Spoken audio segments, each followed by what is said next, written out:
Assalamualaikum warahmatullahi wabarakatuhu.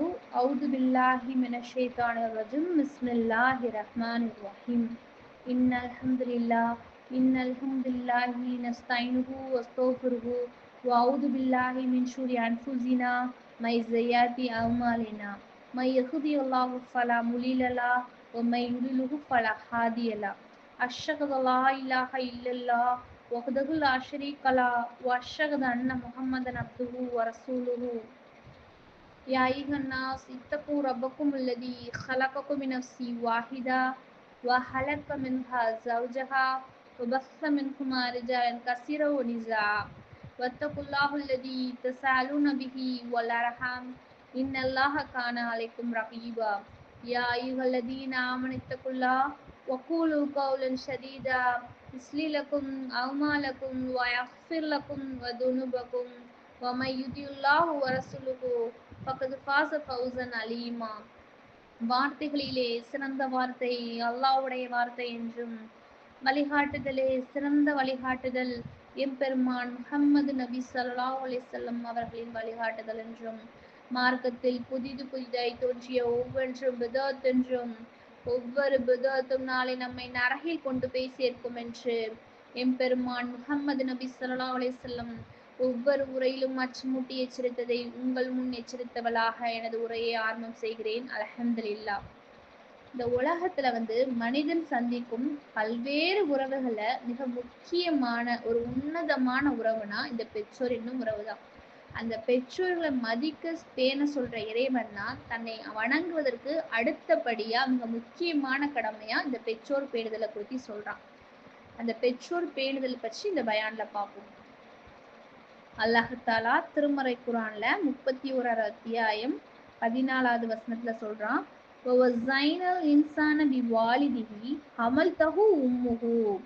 மனிதனுக்கு அவனது பெற்றோரை குறித்து வலியுறுத்துள்ளோம். அவனே அவனது தாய் பலவீனத்துக்கு மேல் பலவீனப்பட்டவளாக சுமந்தாள். அவன் பாலொன்றும் பருவம் 2 ஆண்டுகள்.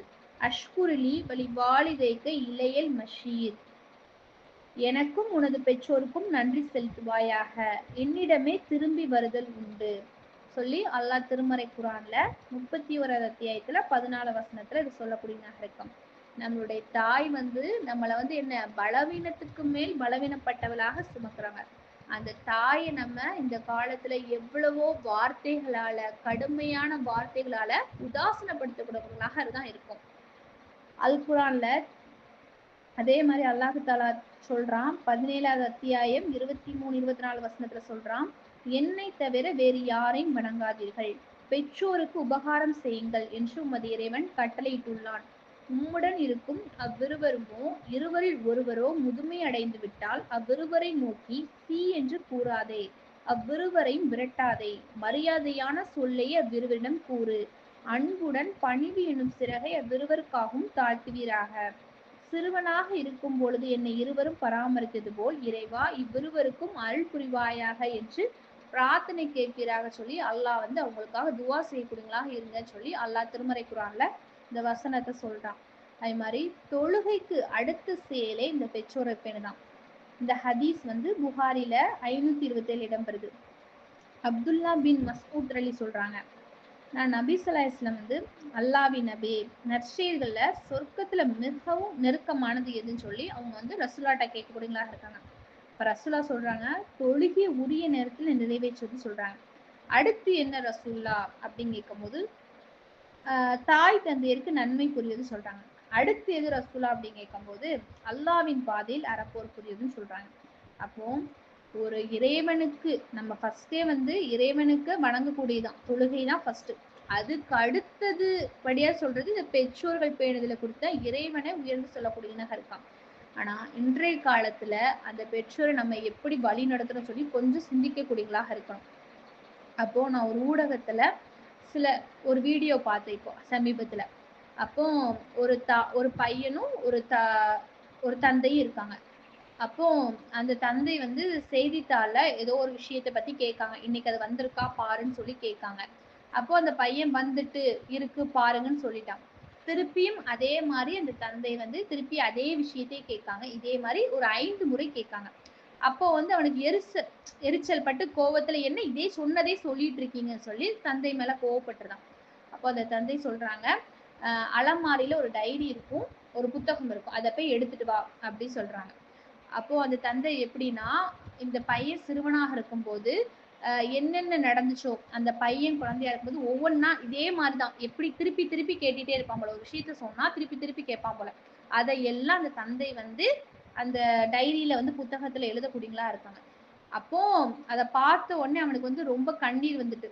அப்போ நம்மளே இந்த சின்ன வயசா இருக்கும்போது இப்படிதானே நம்மளுடைய தந்தையை வந்து தொந்தரவு பண்ணியிருப்போம்.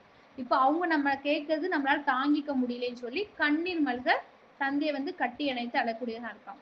அப்போ இன்றைய காலத்துல ஒரு விஷயத்த நம்மளுடைய தாய் வந்து ஒரு தடவை சொல்றது, ஒரு தடவை கேட்பாங்க, இப்ப இது இது எடுத்துட்டியாப்பான்னு கேட்போம், எடுத்துட்டேம்மா அப்படி ஒரு தடவை நம்ம சொல்ல மாட்டோம். திருப்பி திருப்பி அவங்க அதை கேட்கும் போது நம்மளுக்கு வந்து எரிச்சம் வந்துடும். உங்க வேலையை பார்த்துட்டு இருங்க, நீங்க அமைதியா இருங்க சொல்லி கடுமையான வார்த்தையில் தான் நம்ம அவங்ககிட்ட காட்டக்கூடியவங்களாக இருக்கும். அதே மாதிரி நட்பு கொள்வதற்கும் மிக தகுதியானவர்கள் யாருன்னு பார்த்தா, அல்லாவின் தூதர்களிடம் வந்து ஒரு மனிதர் வந்து கேட்காங்க, நான் அழகிய முறையில உறவாடுவதற்கு மிக தகுதியானது யார் ரசுல்லா அப்படின்னு சொல்லி கேட்காங்க.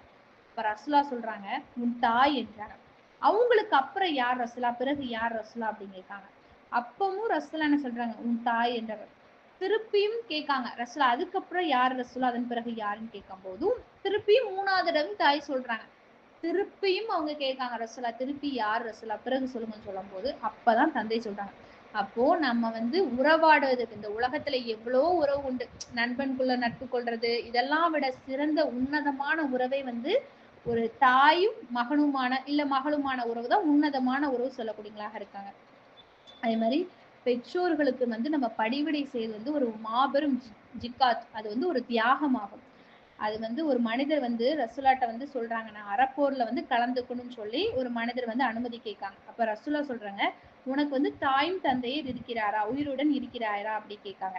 அப்போ அதுக்கு அந்த மனிதர் சொல்றாங்க, உயிருடன் இருக்கிறாங்க அப்படின்னு சொன்னவங்க, அவங்களுக்கு போய் நீ பணிவிட செய், அதுதான் மாபெரும் ஜிக்காத், அதுதான் ஒரு ஒரு விஷயம், ஒரு தியாகம். நீ அவங்களுக்கு செய்யறதை விட்டுட்டு நீ அறப்போர்ல கலந்துக்கிறார ரசூலாவே சொல்லக்கூடியவங்களாக இருக்கும். இன்றைய காலத்துல அந்த ஒரு மகனை வந்து நம்ம அவனுடைய இளமை சிறுவனா இருக்கும்போது, அப்புறம் இளமை பருவம், அப்புறம் வாலிப பருவம், எல்லா பருவத்தையும் கடந்து அவனை நம்ம வளர்த்து அவனுக்கு ஒரு திருமணம் சொல்லி ஒரு இடத்துல நம்ம பண்ணி கொடுக்கும்போது, கணவன் மனைவி உறவா இருக்கும்போது இந்த தாய் வந்து என்ன சொன்னாலும் மகனுக்கு வந்து எரிச்சல் ஊட்டதாதான் இருக்கும். ஒரு கடமைக்கு சாப்பிட்டீங்களா, என்ன பண்றீங்க, ஏதாவது பெருனாவா, அப்போ நம்ம வந்து புது ட்ரெஸ் எடுத்துக்கணும், இது மட்டும்தான். அவங்களுக்கு எல்லா நேரத்திலும் பணிவிட செய்யக்கூடியவங்களாக இருக்காங்கன்னா அது மிக குறைவுதான். அதே மாதிரி பெற்றோர்களுக்கு செய்த பணிவிடை வந்து இறைவனிடத்துல வந்து பெரும் நம்மளுக்கு வந்து நம்ம ஏதாவது நம்ம அந்த பெற்றோருக்கு இந்த பணிவிடை செய்து வந்து இறைவனிடத்துல வந்து என்னைக்காவது நம்மளுக்கு உதவி செய்யறதுக்கு உதவும். இறைவன் உதவி செய்ய வைப்பான். இந்த ஹதீஸ் வந்து புகாரில 2215 இடம்பெறுது. நபிசுல்லா இஸ்லாம் வந்து கூறுறாங்க, முன் காலத்துல வந்து 3 மனிதர்கள் இருக்காங்க. அப்போது வந்து மழை பெய்யுது. அப்போ அந்த 3 மனிதரும் ஒரு குகையில நுழைஞ்சிருந்தாங்க. அப்போ ஒரு பெரிய பாறை உருண்டு வந்து அந்த குகை வாசல்ல அடைச்சிருது. அப்போது அவங்க வந்து தமக்குள் என்ன சொல்றாங்க, நீங்க செய்த ஏதாவது நல்ல விஷயத்தை பத்தி இறைவன்கிட்ட சொல்லி பிரார்த்திங்க, இறைவன் அதுக்கு ஒரு வழி கொடுப்பான்னு சொல்லி சொல்லக்கூடியங்களா இருக்காங்க. அப்போ அவர்களை ஒருவர் வந்து சொல்றாங்க, இறைவா, எனக்கு வந்து வயது முறிந்த பெற்றோர் இருந்தனர். நான் வந்து ஆடு மேய்க்க வெளியே சென்று விட்ட பிறகு வந்து பால் கறந்து பால் பாத்திரத்துல வந்து பெற்றோரிடம் கொண்டு வரேன். அதுக்கப்புறம் அவங்க அதை குடிப்பாங்க, அருந்துவார்கள் அப்படி சொல்றாங்க. பிறகுதான் நான் என்ன பண்ணுவேன், என்னுடைய தாய்க்கு கொடுத்த பிறகுதான் என்னுடைய குழந்தைகளுக்கும் குடும்பத்தாருக்கும் என் மனைவிக்கும் கொடுப்பேன்னு சொல்லப்படுங்களாக இருப்பேன்னு சொல்றாங்க. அப்போ ஒரு நாள் இரவு என்னாச்சு, அவங்க தாமதமாக வந்துட்டாங்க போல. பெற்றோர் வந்து அவங்களுடைய தாய் வந்து உறங்கிட்டாங்க போல. அப்போ அவர்கள் எழுப்புவதை அவங்க விரும்பல. குழந்தைகள் பசியால் அவங்க குழந்தைகளும் பசியால ரொம்ப காலடியில விழுது. விடியும் வரை இதே நிலைமைதான் நீடிக்கு. அப்போ இறைவா, நான் இதை உணர்ந்து உன்கிட்ட கேட்கணும், இந்த மாதிரி ஒரு நல்ல விஷயம் செஞ்சிருக்கேன், அதால எனக்கு வந்து கொஞ்சம் நீ ஒரு உதவி செய்யும் சொல்லும் போது, அப்போ என்ன நடக்குன்னா, வானத்தை பார்க்கும் அளவுக்கு ஒரு இடைவெளி ஏற்படுது. அப்போ பாறை வந்து கொஞ்சமா அந்த பாறை கொஞ்சம் நவுண்டு ஒரு இடைவெளி கிடைக்கு. அப்ப பாருங்களேன் எவ்வளவு பெரிய விஷயம். நம்ம தாய்க்கும் தந்தைக்கும் ஏதாவது உதவி செய்யறது, அவங்களுக்கு பணிவிடை செய்யறதோ, ஏதாவது ஒரு விஷயம் செய்யறதோ, அல்லாஹ்விடத்துல நம்மளுக்கு கஷ்டம் ஏற்படும் போது அல்லாஹ் தாலா அந்த விஷயத்த நம்மளுக்கு வந்து சுலபமா ஈஸியா முடிக்கக்கூடிய ஒரு வழியை நம்மளுக்கு கொடுக்கும். அதாவது நம்ம முடிஞ்ச அளவு நம்மளுடைய தாய் தந்தைக்கு வந்து தாய்க்கு என்னென்ன விஷயங்கள், அவங்களுக்கு என்னென்ன கடமை, அவங்க சாப்பிட்டீங்களா, என்ன பண்றீங்க, உங்களுக்கு என்ன வேணும், எல்லாம் கொடுக்கறது நம்மளுக்கு ஒரு நல்ல விஷயம். அல்லாஹ் தாலா அப்படிதான் தாயை வந்து பேண சொல்லக்கூடியனா இருக்கான். அது மாதிரி அதுக்கப்புறம் பாத்துக்கிட்டா, தாய் தந்தையருக்கு பணிவிடை செய்யாதவன், தாய் தந்தையருக்கு அவனுடைய கடமையை செய்யாதவன் வந்து செல்லும் இடம் வந்து நரகம்தான். இந்த ஹதீஸ் வந்து முஸ்லிம்ல 4627 இடம்பெறுது.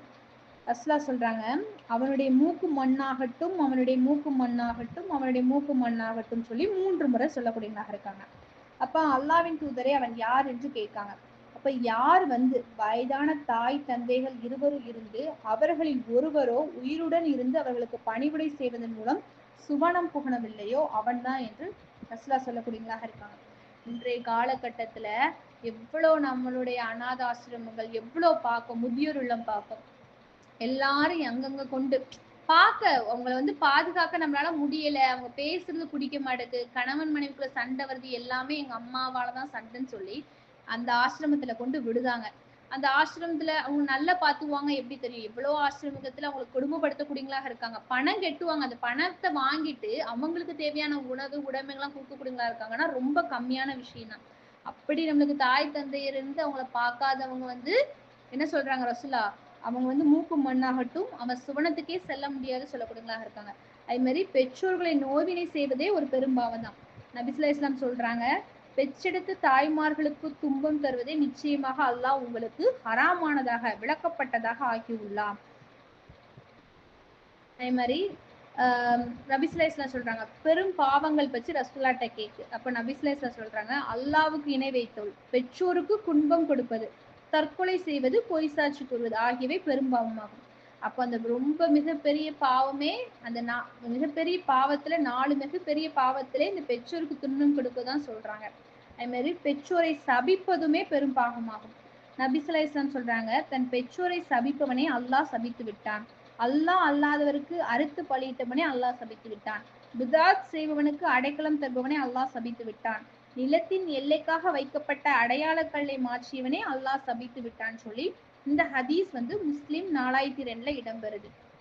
அப்போ பெற்றோரை சபிப்பவன், நம்மள சிறுவனாக இருக்கும்போது நம்மளை பார்த்துக்கிட்ட பெற்றோரே ஒரு கட்டத்துக்கு மேல எப்படி நம்ம என்ன பண்றோம், நீ அவங்ககிட்ட இருந்து சொத்தெல்லாம் புடுங்கிட்டு எல்லாத்தையும் வாங்கிட்டேன்னா அவங்க ஏதாவது சொன்னாங்கன்னா நீ நல்லா இருக்க மாட்ட, எனக்கு நீ ஒண்ணுமே செய்யவே இல்லை, நீ அதே மாதிரி ஒரு பையன் இருந்து ஒரு பையனை வசதி பார்க்கும் போது நீ அவனை தான் வசதி பார்க்க, அவன் தான் உனக்கு, வார்த்தையால நம்ம சபித்து கொள்றது கூட மிகப்பெரிய பெரும் பாவமாக தான் சொல்லி ரசாலா சொல்லக்கூடியவங்களாக இருக்காங்க.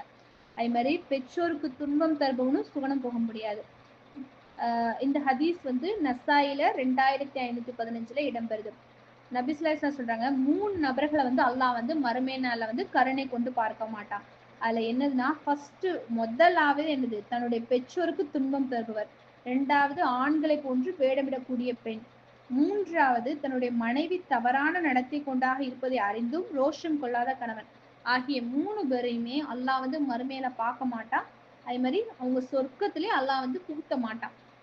எவ்வளவு அல்லாஹ் வந்து மறுமையினால அல்லாட்ட நம்ம நின்று பேசக்கூடிய பாக்கியம் எவ்வளவு விஷயம். ஆனா அல்லாஹ் இந்த 3 பேத்தை பார்க்கவே மாட்டான், விரும்ப மாட்டேன்னு சொல்லக்கூடியவங்களாக இருக்கும்.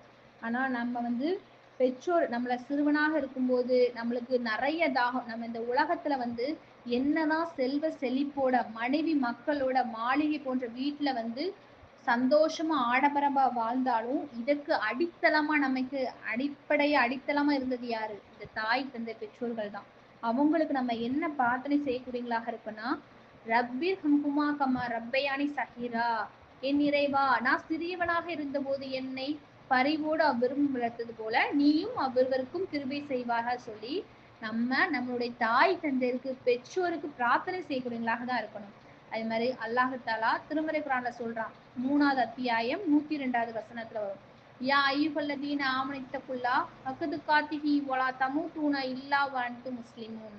நம்பிக்கை கொண்டோரே நல்லாவை அஞ்சுகின்ற விதத்தில் அஞ்சுங்கள், நீங்கள் முஸ்லிம்களாக தவிர மன்னிக்காதீங்க அப்படி சொல்லி அல்லாஹ் தஆலா சொல்லக்கூடியவனாக இருக்கான்.